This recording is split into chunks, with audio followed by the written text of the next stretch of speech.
Hi, welcome back to another video. Today we're doing a birthday set for a channel called Gigi Nails and Stuff. You have to excuse my voice, it's not very good. I've already got my glitter bells clear out. I'm going to use some blue velvet because apparently blues and teals are one of her favourite colours, so that's quite a nice shiny one. I'm going to use Team Gorgeous Pansy, another blue sparkly, and Ursula's Kiss, which is like a nice teal colour. I'm going to get my white when I can see where it is, which is now it's metallic white. Pop that there. I've also got out, because her birthday is very close to Christmas, I've taken a couple of snowflakes and I've cut some of them in half. They're glitter Stella snowflakes.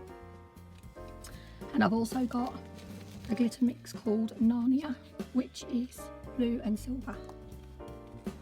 So we are going to start. Oh, I've also got a doggy deckle. So we will be doing that on one of the fingers. I'm going to leave that there for a second. I will hop out and get some water at some point.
Right, I'm so sorry. I forgot to press record. I feel so bad. I just went to stop the recording and I thought it's not recording. Oh shit. So you have missed top coat time. I'm so sorry. It's because I'm not well and I'm not all with it. So I'm really, really sorry. I will leave photos at the end, and I will leave Gigi Nails and Stuff, her YouTube channel link in the description and below, and I will also leave the playlist to the other ladies that have done birthday nails for her too. So please do go over and say happy birthday to her and check out the other ladies. Okay, bye.